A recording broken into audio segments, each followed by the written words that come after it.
തുള്ളി കളിക്കുന്ന കുഞ്ഞിപ്പുഴുവിനെ ഉണ്ടാക്കാനായിട്ട് ആദ്യം നമ്മൾ ഒരു കളർ പേപ്പർ എടുക്കുക. എന്നിട്ട് അതിൽ ഒരു ലീഫിന്റെ ഷേപ്പ് വരച്ചു കൊടുക്കുക. നമ്മൾ വരയ്ക്കുമ്പോൾ ഒരു സൈഡിലായിട്ട് വരച്ചു കൊടുക്കുക. നമുക്കപ്പോൾ ബാക്കി കുറച്ച് കാര്യങ്ങൾ ഉണ്ടാക്കാൻ വേണ്ടിയിട്ട് യൂസ് ചെയ്യാം കേട്ടോ. അപ്പോൾ ഇത് നോക്കിയാൽ ഞാൻ നല്ല രീതിയിൽ ഒരു ലീഫ് വരച്ചു കൊടുത്തിട്ടുണ്ട്. നമുക്ക് അതിൻ്റെ മുകളിലേക്ക് ഡീറ്റെയിലിംഗ് ചെയ്യാനായിട്ട് ഒരു ഡാർക്ക് ഗ്രീൻ കളറിലെ ഒരു സ്കെച്ച് പെൻ എടുത്തിട്ട് എല്ലാം ഒന്ന് ഡീറ്റെയിലിംഗ് ചെയ്ത് കൊടുക്കുന്നുണ്ട്.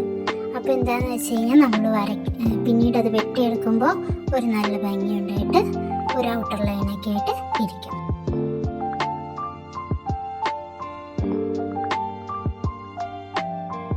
ഇനി നമ്മളതിനെ കട്ട് ചെയ്തെടുത്തു. അത് കഴിഞ്ഞിട്ട് നമ്മൾ ഇതുപോലെ ഒരു ചെറിയ പീസ് കട്ട് ചെയ്തിട്ട് ഇതുപോലെ മടക്കി കൊടുക്കുക. കാക്കതേ കണ്ടോ, അതിൻ്റെ ഉള്ളിൽ ഒരു ചെറിയ കുഴൽ പോലെ കാണണം. നമുക്ക് അതിലൂടെ ഒരു ചെറിയ സ്റ്റിക്ക് പോലെ കയറ്റാനുള്ളതാണ്. എന്നിട്ട് ഇത് നമ്മൾ അതിലേക്ക് ഒട്ടിച്ച് കൊടുത്തിട്ട് ഇതുപോലെ ഒരു സ്റ്റിക്ക് എടുക്കുക. എന്നിട്ട് നമ്മൾ ടിഷ്യൂ പേപ്പർ ആ സ്റ്റിക്കിൻ്റെ ഉള്ളിൽ റോൾ ചെയ്ത് എടുക്കുക.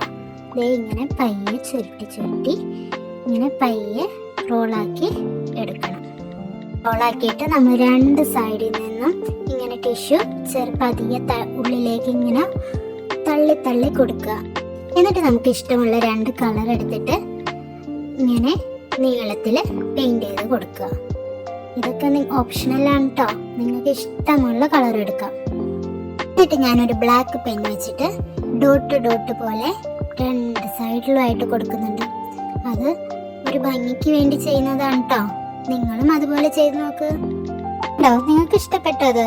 ഇത് കഴിഞ്ഞ് നമ്മൾ നമ്മുടെ ലീഫ് എടുത്ത് അതിൻ്റെ ഉള്ളിലേക്ക് നമ്മൾ ഉണ്ടാക്കി വെച്ചിരിക്കുന്ന സ്റ്റിക്ക് കയറ്റി കൊടുക്കണം. ഓക്കെ, അതിങ്ങനെ മൂവ് ചെയ്യുമ്പോൾ ഉണ്ടോയെന്ന് നോക്കുക. എന്നിട്ട് നമ്മുടെ പുഴുവിനെ എടുത്തിട്ട് നമ്മൾ എന്ത് ചെയ്യണം, ആ സ്റ്റിക്കിൻ്റെ തുമ്പിലും നമ്മളൊരു റോള് പോലത്തെ ഒരു ഇത് ഒട്ടിച്ചില്ലേ, അതുമ്മയായിട്ട് നല്ല രീതിയിൽ പശ വെച്ച് ഒട്ടിച്ചു കൊടുക്കുക. നമ്മുടെ കുഞ്ഞിപ്പുഴു റെഡി ആയിട്ടുണ്ട്. ഇനി സ്റ്റിക്കിൽ പിടിച്ച് താഴേക്കും മുകളിലേക്കും വലിക്കുക.